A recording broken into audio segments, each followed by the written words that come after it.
Welcome to Taking the Pulse podcast. We're glad you're with us here today. It's a health and life sciences podcast, and we have a lot to dive into here this afternoon. I'm Lynnsey Baker, along with Maynard Nexsen, healthcare attorney Lauren DeMoss. Lauren, it's always good to be with you as well. Great to be here. Thanks so much, Lynnsey. And joining us is another Maynard Nexsen healthcare attorney. We've got Jennifer McEwen, a corporate lawyer who focuses her practice on business planning, estate and trust planning, and the all-important tax planning.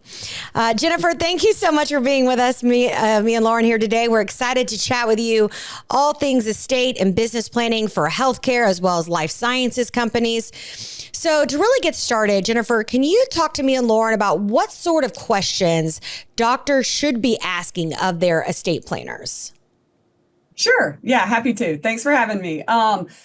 Doctors are they're more like service providers, right? They're like lawyers, right? That yes, they typically own their businesses, but the value of their business is not like a business, that manufactures widgets, right? And that is like making regular distributions and they own stock that typically appreciates in value. So they're sort of unique in that the asset that generates the income for their family is a service that they provide with their 10 fingers, right? So a lot of doctors come in and their main assets are, for example, IRAs, right? A lot of their compensation they push to IRAs. So a lot of times we do a lot of sort of analyzing and thinking about how best to tax plan with their IRA.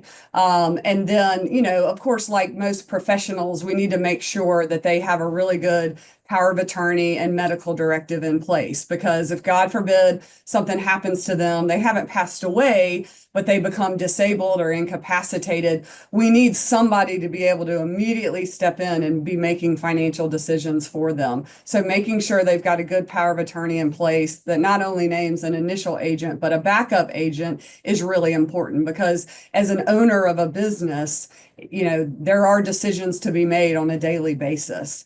The other unique thing about doctors is, unlike a lot of my clients, again, who own manufacturing businesses and, import and distribution businesses, where we can actually use that asset to transfer it to like a trust for the benefit of their children so that we're getting economic value out of their estate. We can't really do that with doctors, right? You can't pass ownership of your medical practice into a trust for your child. Your partners want you to be the owner. They don't want to deal with your trustee or with your spouse, right? We're typically looking for other assets that we can plan with other than the medical practice itself. And then, of course, there's, the stuff that Lauren focuses on, issues with who can actually own a medical practice, who can own the surgery center. So, we have a lot of sort of bumps in the road, I would say, to planning with a interest in a medical practice. So we're usually focused on other assets that the doctors have acquired when we're thinking about sort of lifetime transfer planning. Yeah, I get to work with Jennifer on some of those fun issues. She'll pull me in. So given kind of these unique aspects of what a physician practice as a business looks like, talk to us a little bit about business succession planning, because that does look a little differently when you're talking about a physician, whether it be kind of a sole practitioner or a group practice. What are some of the issues that come up there? Yeah, definitely. I mean, again, it's not like your partners are going to let you necessarily give your ownership in the business to your son or daughter, right? They have to be practicing in that area, right? I mean, I think there are very specific rules about who can work and own in a dermatology business or an ENT business, So if you do happen to have a child that is in that specialty, then, what I see is, as opposed to, mom or dad passing down that ownership, it's son or daughter's got to buy into that practice, right? So, again, it's really unique compared to my other clients who, whether or not their child's working in the business, we may be able to actually transfer that stock, that ownership into a trust for the benefit of that child so they can benefit economically. So, and like a law firm too, right? Like I can't pass my ownership in the business down. And another sort of interesting thing is, doctors, they tend to be wealthy folks, but the value is not in the stock or in the partnership or membership interest. It's really in their compensation, right? So thinking through, compensation arrangements if they retire or pass away and what that looks like for the family, I think is really important. And I'm hearing you say these are all things they should be thinking about ahead of time, right? Like not Yes, something that you absolutely. should when you're thinking of ending, or nearing the end of your career, or whatever. These are things they should be thinking about way ahead of time. Yeah, definitely. Like Lauren, we worked on a deal where an individual had started a practice, run it for a while, and then he was ready to retire. All his people were other physicians of the same type, one of whom happened to be his son, but he was selling he was selling his practice, which was basically what his contracts with the hospital and his customer list to these doctors, sort of pro rata, right? And so the son really wasn't getting any sort of special treatment, so that was kind of interesting as we walked through that transaction. Well, Jennifer, let's talk about life sciences companies in particular. Do their owners have more flexibility or the ability to plan when it comes to the business assets? Yeah, I think so. So I think of those as more like, a non-service provider, right? So if someone starts a business and they're going to develop some sort of technology or device, that's in the medical field, we can pretty much set that up as a corporation or an LLC. We can create voting and non-voting units. We can create profits interests. We have a lot of flexibility there. And so what I have been involved in, in sort of different formats is, we've got folks with the money, right? We've got the investors and they start a business, but they have, they need to hire the scientists and the PhD folks and the doctors to come in and help them develop the product, right? And then go out and sell it and teach others how to use it. Well, those people typically also don't have a lot of capital to contribute to the business. They're really, coming in to provide services, but they do, and the owners and want them to sort of have a cut of the pie, right? They want them to participate in the profits of the business. But if you don't have the capital to contribute on the front end, what we can do is have you receive ownership in the business in return for services. And so you don't have to put money in up front. You can provide your services in return for ownership or a profits interest. And that allows you to enjoy, the profitability of the company later on. And there's some very special income tax consequences to receiving ownership in a business in return for services. You either have to basically recognize income at that point in time and pay income tax, or you can defer the recognition of income tax until like the business is sold. Well, again, a lot of these folks don't have a lot of extra cash laying around. So what we can do is called an 83B election, where we go ahead and say, okay, they're going to recognize that income now, but it's at the start of the business, right? Arguably, the business doesn't have a lot of value. So they recognize income for the units that they're getting, which, is typically valued, frankly, at like $1. And then when the company does sell and they sell those units, they don't have to recognize income at that point for for a unit that has a lot more value. So it's a way to, again, bring in folks who are going to provide services to the company, but don't necessarily have the capital to put up in order to receive back some sort of ownership in the company. So that's been really useful and successful for folks who, have to bring in these people to help them run these businesses. As you think of kind of life science startup companies, and these are a lot of entrepreneurs, and you've talked some about the tax issues, but when you think about, entrepreneurs looking to start a new company generally, what are in your opinion, some of the gotchas or big ticket items that they really should have on their list to either consult with someone like you about or consult with an accountant? It seems like they're the entrepreneurial, they've got the spirit and the mindset, but maybe not necessarily thinking through some of these issues that you're talking about. Yeah, definitely. Yeah. So, I mean, I think talking with somebody like me and a accountant sort of hand in hand is really smart. Like, yes, I'm a tax lawyer, but there are certainly things that the accountants know that I don't, and vice versa. So I think a team approach is really important. Oftentimes bringing in a financial advisor to the conversation is really helpful too, because we all sort of come at it from a different perspective.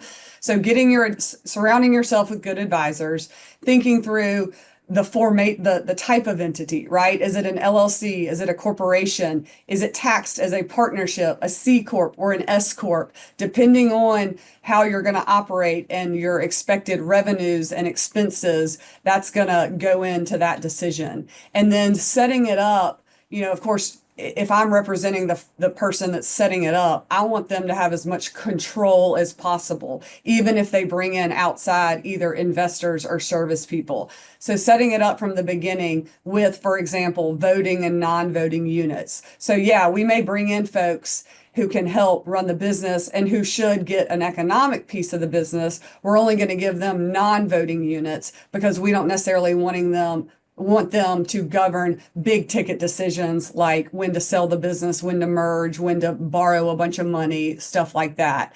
Also, this sort of profits interest concept that I've talked about, having that sort of readily available to lure people in, I think is a good way to do it. And then anytime you're in business with more than one person, even if it's a related person, I strongly recommend that if it's a corporation, they have a shareholders agreement in place, or if it's a LLC, that the provisions that I'm about to talk about are included in the LLC agreement. And so those are provisions that deal with death, disability, what we call involuntary transfer, which can include divorce and bankruptcy, things like that. And then what's called a right of first refusal if there's a third party offer.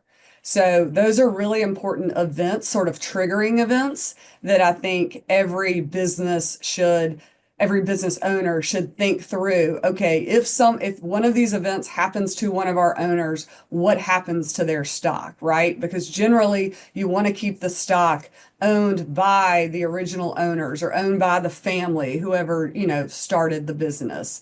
So, when it comes to death, in family-owned businesses, a lot of time we have this concept of permitted transferees. So like there are people will allow you to transfer your stock to, but in, closely held businesses where they're not related, we typically don't have that concept.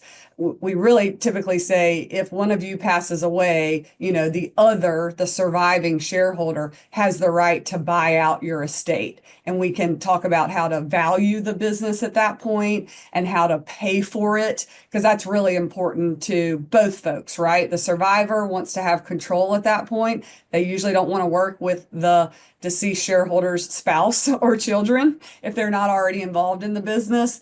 And then the decedent's estate, wants to be able to realize value. It's not like Apple stock that I can go sell on the market, right? The only really willing buyer here is the other shareholder or shareholders.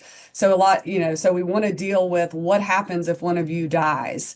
And then, of course, if this is a business where a lot of them are working in the business and providing some sort of service, what happens if y'all become disabled and you can't contribute?